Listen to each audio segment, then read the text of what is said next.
하나님의 말씀 레위기 18장입니다. 레위기 18장 1절부터 5절 그리고 24절부터 마지막 30절 보겠습니다. 레위기 18장의 말씀입니다. 1절부터 5절까지 먼저 우리 함께 합독하겠습니다.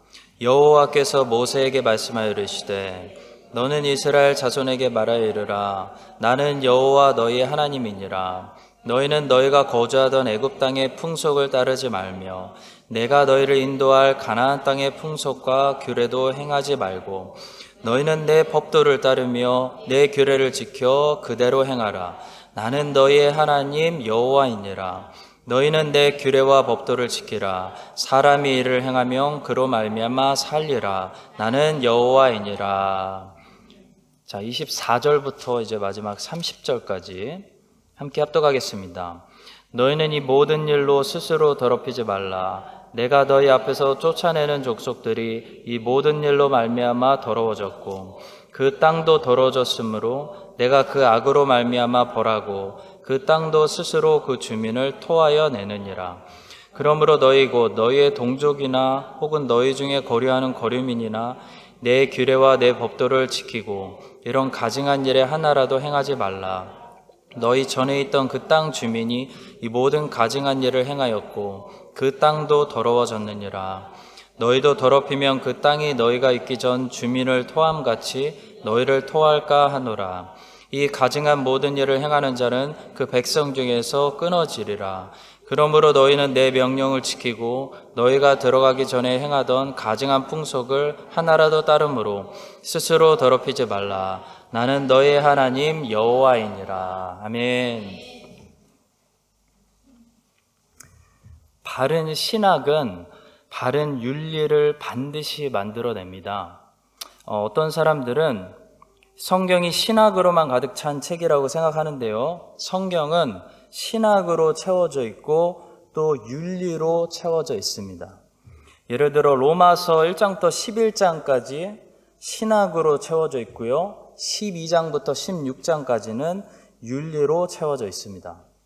바울의 13개 편지들은 대부분 앞부분에서 먼저 신학을 다루고 있고 뒷부분에서는 윤리에 대해서 다루고 있습니다.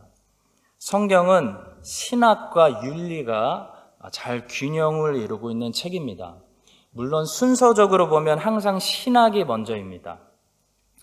윤리가 신학을 정의하는 것이 아니라 신학이 윤리라는 열매를 만들어내기 때문입니다. 따라서 그 시대의 신학은 반드시 그 시대의 기독교 윤리로 나타나게 되어 있습니다.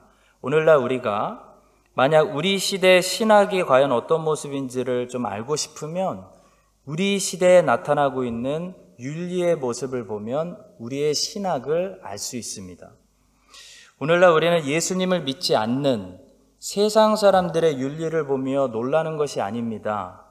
세상 사람들은 원래 처음부터 항상 타락한 윤리를 가지고 있었습니다. 가인은 처음부터 살인했습니다. 노아의 시대 때 이미 세상 사람들은 살인과 간음 속에 살고 있었습니다. 소돔과 고모라 안에는 이미 동성애가 가득했습니다. 우리는 뉴질랜드나 호주나 대한민국의 윤리를 보며 새삼스럽게 이제 와서 깜짝 놀라는 것이 아닙니다. 우리가 오늘날 정말 기가 막히고 정말 답답하고 정말 상황이 심각하다고 놀라는 이유는요, 세상 사람들의 타락한 윤리를 보아서가 아니고요, 기독교 윤리가 타락하고 부패했기 때문입니다. 기독교라고 자칭하는 사람들이 성적으로 너무 많이 타락했습니다. 기독교라고 자칭하는 교회들과 교단들이 동성애를 지지하고 동성애자들을 목사 안수까지 주고 있습니다. 왜 우리는 오늘날 이 시대에 기독교 윤리가 이렇게 부패하고 타락한 모습을 보게 되는 것일까요? 바로 신학이 부패하고 타락했기 때문입니다. 신학은 반드시 윤리를 만들어냅니다. 로마서 1장부터 11장의 신학은 반드시 12장부터 16장까지의 윤리를 만들어낼 수밖에 없다는 겁니다. 신학이 윤리를 만들어내지 않고 신학에 머문다면 그것은 그냥 지식을 추구하는 가짜 신학입니다. 진짜 신학은 윤리를 만들어냅니다. 그런데 신학이 부패하고 신학이 타락하고 개혁주의 신학이 온데간데 사라지고 자유주의 신학이 온 기독교 세상을 뒤덮고 있으니까 당연히 잘못된 신학 안에서 부패하고 타락한 잘못된 기독교 윤리가 나올 수밖에 없다는 것입니다. 자유주의 신학에 물든 사람들은 동성애를 지지하게 되어 있습니다. 호주의 유나이팅 처치라고 자유주의 신학에 물든 제일 큰 교단이 있습니다. 그 교단에서는 동성애를 지지할 뿐만 아니라 동성애자들에게 목사 안수를 줍니다. 그들의 신학이 부패했기 때문에 그들의 윤리도 부패하게 되어 있습니다. 반면에 개혁주의 신학을 따르는 사람들은 거룩하게 살 수밖에 없습니다. 왜 청교도들이 세상 사람들이 봐도 그렇게 깨끗한 윤리를 가지고 있었는지 아십니까? 이유는 딱 하나입니다. 그들이 철저한 개혁주의 신학을 가지고 있었기 때문입니다. 사람들은 무엇을 믿느냐에 따라 그렇게 행동하게 되어 있습니다. 따라서 성도 여러분, 성윤리를 다루고 있는 레위기 18장의 말씀을 우리가 보기 전에 우리가 꼭 기억해야 될 것은요, 우리 시대에 무너진 이 기독교 윤리를 다시 바로 세우고 바로 회복시키려면 먼저 신학을 바로 세워야 된다는 사실을 꼭 믿으시기 바랍니다. 우리가 개혁주의 신학을 가지고 하나님의 말씀을 제대로 심으면 그 안에서 칼빈과 요나단 에드워즈와 청교도들 같은 위대하고 거룩한 신앙의 인물들이 나올 수밖에 없다고 저는 확신합니다. 이 레위기 18장은요, 주의 백성들이 거룩한 성윤리를 가지고 살아야 한다고 말씀하고 있는 장입니다. 오늘 이 본문을 통해 우리가 바로 가지고 있어야 할 기독교 윤리, 특히 기독교 윤리 안에 성윤리의 윤리를 우리가 왜 빼앗기는지, 우리는 성윤리를 어떻게 지킬 수 있는지 세 가지만 말씀드리도록 하겠습니다. 첫 번째로 하나님 백성들의 이 성적인 타락은 세상으로부터 배웁니다. 본문 3절의 말씀이 말씀합니다. 너희는 너희가 거주하던 애굽 땅의 풍속을 따르지 말며 내가 너희를 인도할 가나안 땅의 풍속과 규례도 행하지 말고 말씀합니다.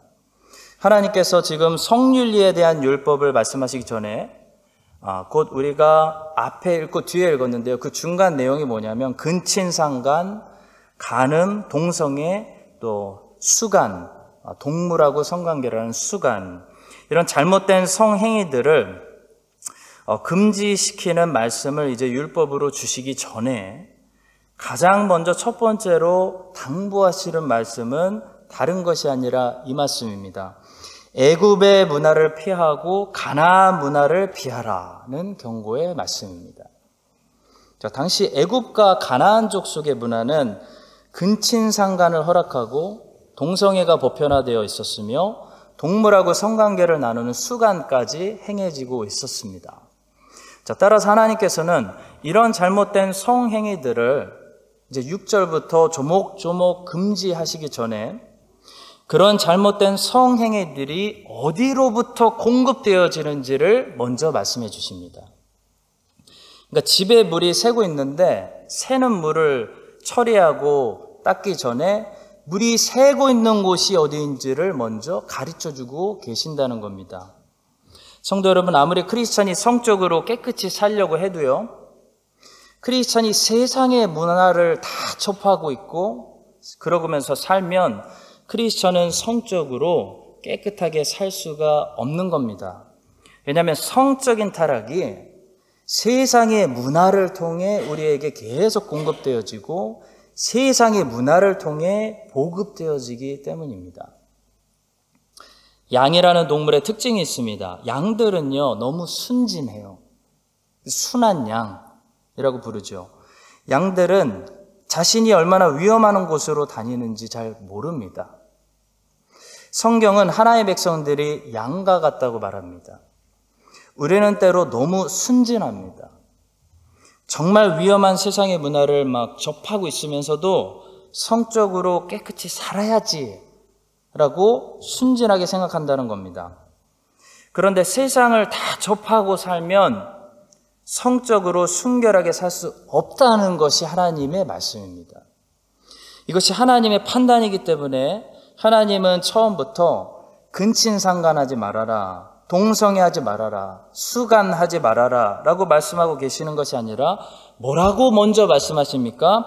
애굽의 문화를 따르지 말아라, 가나안 땅의 문화를 따르지 말아라 라고 말씀하신다는 겁니다. 왜냐하면 애굽의 문화와 가나안 땅의 문화를 접하고 살면요, 반드시 그들처럼 성적으로 타락하고 우상 숭배를 할 수밖에 없다는 것이 하나님의 판단입니다. 뉴욕에서 최근에 근친상간을 금지하는 법을 이제 해제시킬 때가 오지 않았냐라는 이야기가 지금 나오고 있습니다.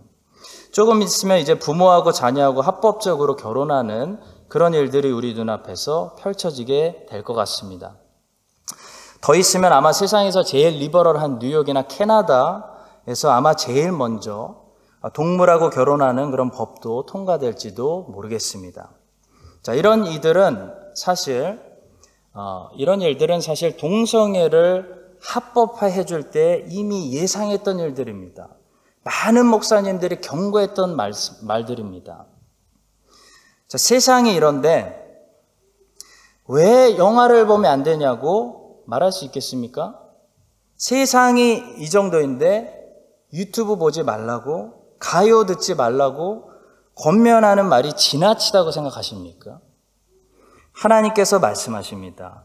너희는 너희가 거주하던 애굽 땅의 풍속을 따르지 말며 내가 너희를 인도할 가나안 땅의 풍속과 규례도 행하지 말고 라고 말씀합니다.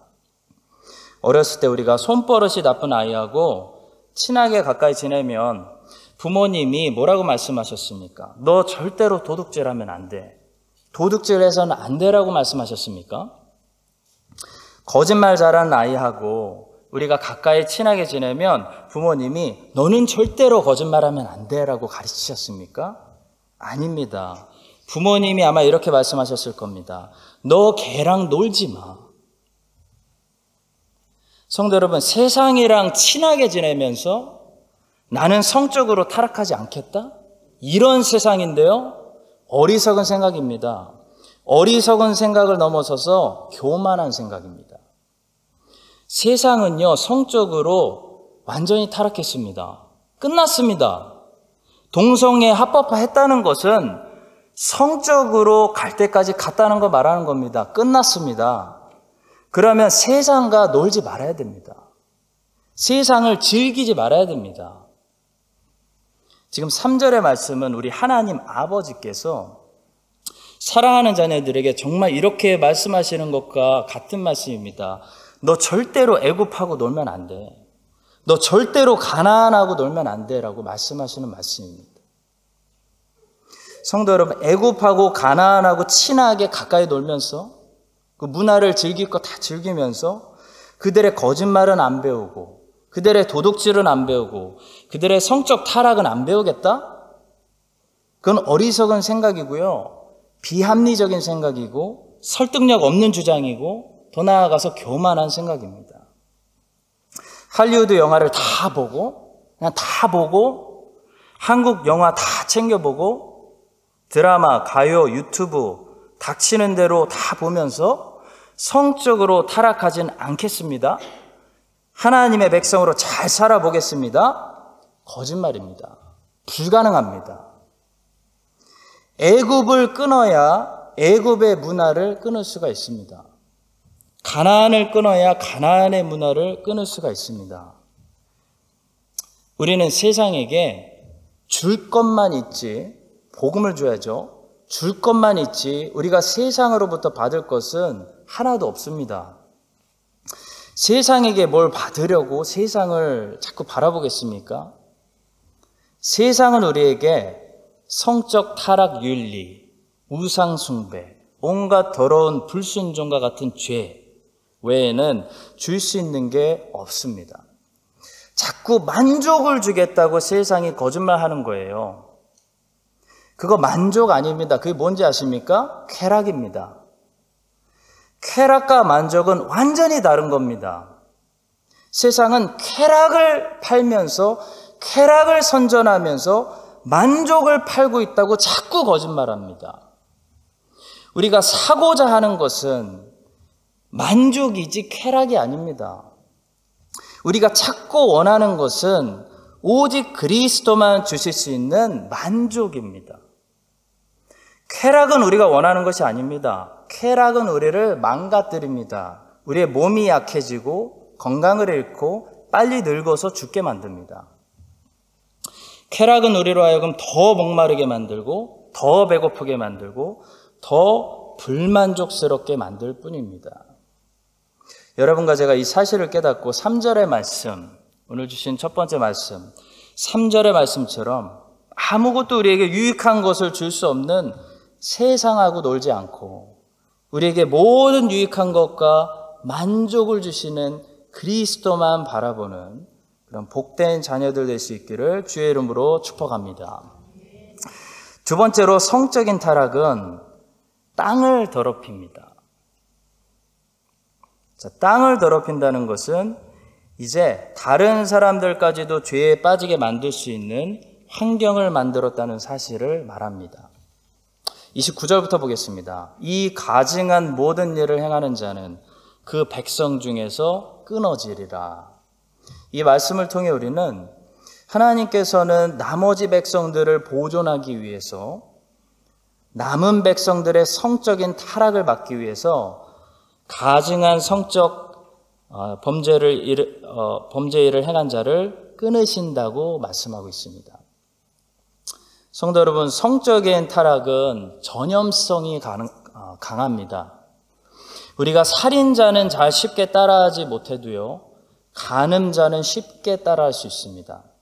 왜냐하면 모든 사람들은 성에 가장 예민하고 약하기 때문입니다. 그래서 성적으로 타락한 자를 그 사회에 방치해두면, 우리 자녀들이 다니는 클래스룸에 한 명이라도 그냥 방치해두면요, 그 사람만 타락하지 않습니다. 그 사람 때문에 반드시 반 전체가, 사회 전체가 성적으로 타락하게 됩니다. 따라서 하나님께서는 이런 모든 성적으로 가증한 일을 행한 자가 이스라엘에게 나타나게 되면 다른 백성들을 보호하기 위해서 그 가증한 일을 행한 자를 끊으신다는 겁니다. 그래야 모든 백성들이 그 사람 때문에 성적인 부패에 빠지지 않게 된다는 겁니다. 그런데 오늘날 세상은 완전히 거꾸로 하고 있습니다. 동성애자들을 보호해 준다고, 그들의 인권을 지켜줘야 된다고 어떻게 했죠? 법을 바꿨습니다. 모든 사람들에게 적용되는 법을 바꿔서 모든 사람들이 그 사람들 때문에 리스크를 안고 불편을 감당해야 되는 세상을 만들었습니다. 그리고 그 바뀐 법 때문에 이제 더 많은 사람들이, 특히 자라나는 어린아이들이나 성에 민감한 청소년들이 그들처럼 성적으로 쉽게 타락할 수 있는 가능성이 열렸습니다. 이것은 한 사람이 저 조명이 너무 밝다고 불을 꺼달라고 해서 그 한 사람 때문에 모든 사람들이 어둡고 캄캄한 곳에서 불편을 감수하면서 예배드려야 하는 꼴과 마찬가지인 꼴이 된 것입니다. 하나님께서는 그렇게 하지 말라고 말씀하십니다. 하나님께서는 성적으로 부패한 자를 백성 중에서 끊으신다고 말씀하시지, 성적으로 부패한 자를 맞추기 위해서 백성들을 바꾸겠다고 말씀하지 않으십니다. 왜냐하면 성적으로 부패한 한 사람 때문에 법을 바꿔버리면 이제 그 이상한 법 때문에 더 많은 사람들이 그 한 사람처럼 잘못된 삶을 쉽게 살 수 있기 때문입니다. 그것이 하나님이 가증한 한 사람을 백성 중에서 끊어버리시는 이유입니다. 하나님의 관심은 모든 백성들이 함께 타락하지 않는 것에 있습니다. 우리가 뒷부분에서 읽은 24절부터 이 끝절까지 보시면요, 갑자기 자꾸 땅 이야기가 나옵니다. 24절에서 가나안 족속들이 성적인 타락으로 더러워졌다는 말씀이 나오고요. 25절에 보시면 그 더러워진 가나안 족속 때문에 그들이 살고 있는 가나안 땅도 더러워졌다고 말씀합니다. 한마디로 지금 더러워진 것이 한 가지가 아니고 두 가지입니다. 가나안 족속이 더러워졌고 가나안 땅이 더러워졌다는 겁니다. 24절과 25절을 보겠습니다. 너희는 이 모든 일로 스스로 더럽히지 말라. 내가 너희 앞에서 쫓아내는 족속들이 이 모든 일로 말미암아 더러워졌고 그 땅도 더러워졌으므로 내가 그 악으로 말미암아 벌하고 그 땅도 스스로 그 주민을 토하여 내느니라. 하나님께서 지금 굳이 가나안 족속들이 더러워졌다는 것과 가나안 땅도 더러워졌다는 것을 나누시는 이유는요, 그 더러운 땅에 가면 깨끗한 사람도 금세 더러워질 수 있다는 것을 말씀하시기 위함입니다. 그러니까 가나안 사람들만 없앤다고 지금 되는 문제가 더 이상 아니라는 겁니다. 동성애자들이 내가 살고 있는 동네에는 없으니까 나는 안전하겠지가 아니라 동성애를 지지하는 법을 바꾸지 않으면 여전히 성적으로 타락할 수 있는 가능성이 너무 많은 더러워진 땅에서 우리가 살게 된다는 겁니다. 여러분, 우리 자녀들이 꼭 동성애자들은 아닐지라도, 심지어 동성애를 반대한다 할지라도 동성애를 합법시킨 나라에서 자라고 있다는 이유 하나 때문에요, 우리 부모 세대와 다른 성윤리를 가질 수 있다는 것을 아십니까? 많은 부모들이 내 아들 내 딸이 나처럼 생각하는 줄 알았는데 깊이 얘기해 보니 생각보다 가치관이 많이 달라서 놀랄 때가 얼마나 많이 있습니까? 여러분, 성적인 범죄는 다른 죄들과 달라서 죄를 자꾸 정당화시키고 죄를 결국 합법화시킵니다. 그래서 그 땅의 윤리 자체를 바꿔버립니다.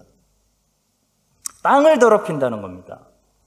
모든 죄가 그런 것은 아닙니다. 예를 들어 미국에서 총기 난사와 살인 사건이 그렇게 자주 발생하는데도 불구하고 그런 사건들이 살인이 죄라는 것의 근간을 흔들어 놓은 적은 한 번도 없었습니다. 살인이 아무리 많아져도 살인이 죄라는 것은 모든 미국 사람들이 동의하는 것이고 살인을 정당화시키거나 합법화시키자는 주장은 한 번도 나온 적이 없다는 겁니다. 그러나 성적인 타락은 다릅니다. 사람들은요, 성적인 타락을 원합니다. 그래서 그것을 빠르게 정당화시키기 위해서 주장하고 데모하고 싸우는 겁니다. 그래서 결국 동성애를 합법화시켰고 정당화시켰고 죄를 죄가 아니라고 말했고 결국 성윤리라는 근간을 흔들어 놓았습니다. 본문에서는 이런 사실을 뭐라고 부르냐면 땅이 더럽혀졌다라고 말씀하고 있습니다. 가나안 족속들만 더럽혀진 것이 아니라 가나안 땅도 더럽혀졌기 때문에, 곧 윤리가 무너졌기 때문에, 근간이 흔들렸기 때문에 이제 누구도 그 땅에 가서 살아가면요 쉽게 더럽혀질 수 있게 되었다는 겁니다. 따라서 그 땅은 뭐가 필요할까요? 심판이 필요했고 대청소가 필요했습니다. 하나님이 이스라엘 백성들을 그 땅에 보내시면서 바로 그 땅에 정착시키지 않으셨습니다. 먼저 다 뒤집어 엎고 무너뜨리고 불태우고 죽이고 살육하고 제거하고 남겨두지 말라고 명령하셨습니다. 땅이 더러워졌기 때문에, 윤리가 무너졌기 때문에, 근간이 뒤집혔기 때문에 그 컬처를 완전히 먼저 없애야 된다고 심판하셨습니다.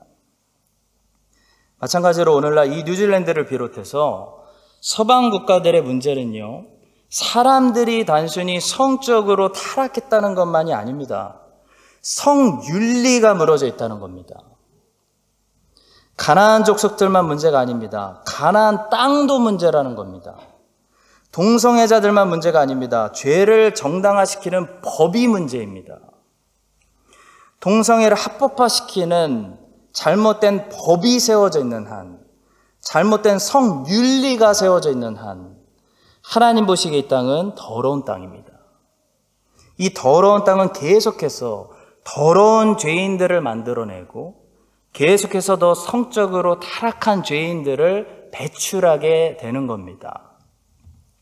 따라서 성도 여러분, 이런 시대에 이런 서방 국가들에게 지금 필요한 것이 무엇일까요? 개혁입니다. 뒤집는 겁니다. 근간이 흔들렸기 때문에 근간부터 바로 다시 세우는 겁니다. 더러운 진흙에 들어가면 깨끗한 신발 금방 더러집니다. 흔들린 근간, 무너진 윤리를 그냥 놔두고 그 땅에 들어가 살면 이스라엘처럼 우리도 금방 물들고 우리 자녀들도, 우리 자녀들의 자녀들도 금방 성적으로 타락할 수밖에 없는 겁니다. 이스라엘이 사사시대에 부패하게 된 제1원인은요, 정복시대 때 다 정복하지 못하고 무너뜨려야 할 것을 다 무너뜨리지 못했기 때문입니다. 이스라엘의 사사시대가 온 이유를 분명히 하셔야 됩니다. 다 제거하지 못했기 때문에 부패가 온 것입니다. 하나님께서 여호수아와 이스라엘을 심판의 도구로 사용하셔서 가나안 족속들의 죄를 먼저 심판하시고 더러워진 땅을 완전히 뒤엎으시기를 먼저 원하셨던 것처럼, 그리고 나서 그 땅을 이스라엘 백성들에게 약속의 땅, 젖과 꿀이 흐르는 땅, 축복의 땅으로 분배해 주시기 원하셨던 것처럼 여러분과 제가 여호수아처럼 이 땅에 흔들린 근간을 진리의 말씀으로 다시 세우고 무너진 성윤리를 말씀으로 다시 세울 때 하나님께서 이렇게 순종하는 자들에게 이 땅을 약속의 땅으로 차지하게 하시고 정복하게 하시고 하나님의 영광스러운 나라를 그런 사람들을 통해서 세우게 하실 줄로 저는 믿습니다. 여러분과 제가 우리 교회가 이 일에 소수가 될지라도 여호수아 갈렙처럼, 소수였던 여호수아 갈렙처럼 쓰임받게 되기를, 그래서 뉴질랜드 전체 땅을 하나님께서 우리에게 허락하여 주시기를 주의 이름으로 간절히 축원합니다.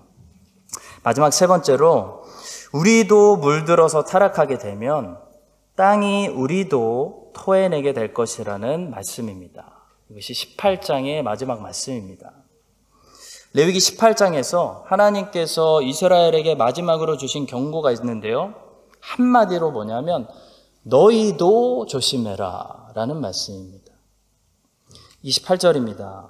너희도 더럽히면 그 땅이 너희가 있기 전 주민을 토함 같이 너희를 토할까 하노라. 하나님의 원리는 간단합니다. 땅을 더럽히면 땅이 그들을 토한다는 겁니다. 하나님께서는 땅이 그들을 토해낸다는 표현을 지금 자주 쓰고 계십니다.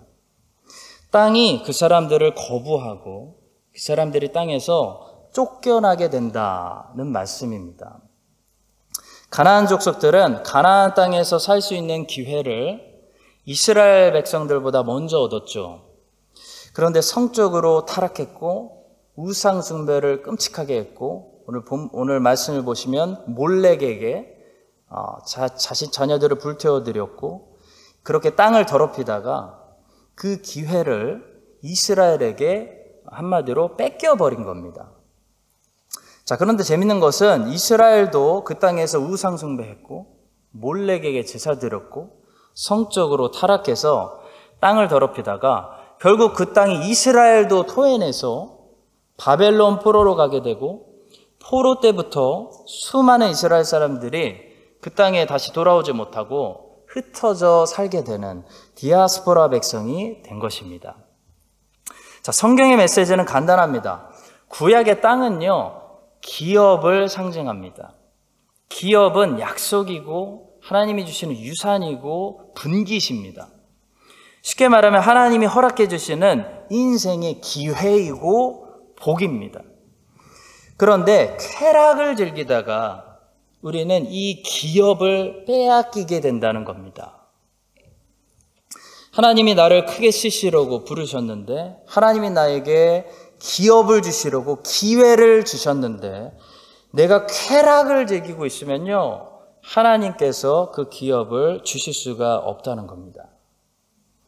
성도 여러분, 우리는 쾌락을 즐기는 동안 우리가 무엇을 잃어버리고 있는지 기억할 필요가 있습니다. 우리가 쾌락을 즐기는 동안 우리 앞에 있던 촛대는 다른 사람에게 옮겨지고 있습니다. 우리가 쾌락을 즐기는 동안 나에게 있는 달란트는 다른 종에게 넘어가고 있습니다. 우리가 쾌락을 즐기는 동안 우리 앞에 기회는 날아가고 있고 꿈은 산산조각이 나고 있으며 면류관은 빼앗기고 있습니다. 요셉이 그때 간음했다면, 쾌락을 즐겼다면 우리는 창세기에서 더 이상 요셉의 이야기를 듣지 못했을 수도 있습니다. 하나님이 요셉을 위해서 예비하신 그 풍성한 기업을 우리가 보지 않았습니까? 얼마나 풍성한 기업입니까?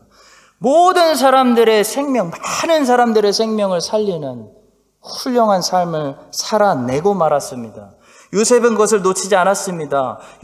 요셉은 그 기업을 빼앗기지 않았습니다. 왜냐하면 요셉은 쾌락을 거절했기 때문입니다. 하나님이 나를 위해 가지고 계시는 위대한 소명을 다 이루고 더 받아서 더 이루고 싶으면 우리는 먼저 반드시 성적인 타락의 유혹을 이기는 사람들이 돼야 됩니다. 쾌락을 다 즐기면서 하나님의 꿈이 이루어지는 인생은 없습니다. 우리는 쾌락과 기업을 같이 얻을 수 없습니다. 우리가 쾌락을 즐기는 동안 우리는 기업을 빼앗기게 됩니다. 그러나 오늘 쾌락을 절제하고 순결하게 살기로 선택하면 하나님은 놀라운 기업을 100배, 1000배, 2000배 요셉에게 주셨던 그 정말 몇만 배 되는 기업을 예비하시고 그 기업을 차지할 수 있도록 갈렙처럼 정복할 수 있도록 뉴질랜드 이 작은 나라 아니요 시작에 불과합니다. 뉴질랜드를 시작으로 온 세상 모든 나라 하나님 앞에서 정복하게 해주는 길로 인도해 주실 것을 저는 믿습니다. 사랑하는 성도 여러분, 가나안 족속과 이스라엘은 결국 그 가나안 땅에서 쾌락 마음껏 즐기는 동안 그들이 무엇을 잃어버리고 있는지 몰랐습니다. 그들이 아무것도 잃어버리지 않고 있다고 생각하니까 그 쾌락을 계속한 겁니다. 만약에 우리가 쾌락을 즐기고 죄를 짓는 동안 통장에서 100불씩 빠져나간다고 해봅시다. 진짜 상상해 봅시다. 100불씩 빠져나가요. 그럼 우리 중에 쉽게 쾌락을 선택할 사람들이 있겠습니까? 아무것도 잃어버리지 않는다고 생각하니까 죄 짓고 쾌락을 즐기는 겁니다. 그러나 성도 여러분, 죄를 짓고 특히 젊은 나이에 우리가 쾌락을 선택하는 동안 돈 100불이 아니라요, 우리의 꿈이 사라지고요, 달란트를 빼앗기고요, 촛대가 옮겨지고요, 면류관과 기업이 사라지고 있다는 사실 알아야 됩니다. 우리가 시간을 낭비하면서 하나님이 주신 청소년의 시간, 청년의 시간, 젊음의 시간, 쾌락을 즐기는 동안, 겨우 그 유튜브 보면서 쾌락을 즐기는 동안 하나님은 우리보다 더 주님께 충성스러운 제자들에게 우리의 기업을 뺏어서 주시려고 지금도 준비하고 계시다는 사실을 우리는 경고의 말씀으로 들어야 됩니다. 그리고 계속 주님께 순종하지 않으면 언젠가 하나님이 주신 기업이 다른 사람에게 완전히 넘어갈 것입니다. 하나님은 반드시 그렇게 하시는 분입니다. 그 사람이 가나안 땅을 차지할 것이고요, 그 사람이 하나님의 나라를 세울 것이고요, 그 친구가 하나님께 영광 돌리는 모습을 보면서 우리가 그 사람이었었으면, 우리도 저런 인생을 살았으면 얼마나 좋았을까? 나는 왜 영화만 보고 있었을까? 땅을 치며 후회하는 날이 반드시 오게 될 것이라는 겁니다. 여러분과 저에게 아직 기회가 있다고 생각합니다. 오늘 말씀을 들으며 또 한 번에 그냥 지나가는 수요 예배 말씀으로 듣지 마시고 오늘 결단하셔서 특히 젊은 세대들 유튜브를 한번 끊어보시고 그 시간에 하나님 나라의 비전을 받아서 비전을 꿈꾸며 계획을 세우며 기도하며 공부하며 위대한 인생을 준비하며 갈렙처럼 마음껏 말을 타고 주님 앞에 달리면서 주님, 이 땅도 나에게 주시옵소서, 이 산지도 나에게 주시옵소서, 내가 정복하겠습니다, 내가 복음 전하겠습니다, 내가 교회 세우겠습니다, 내가 제자들 세워버리겠습니다. 그런 위대한 인생을 준비하시는 그런 크라이스트처치 한인장로교회 모든 성도님들이 되시기를 주의 이름으로 간절히 축원합니다.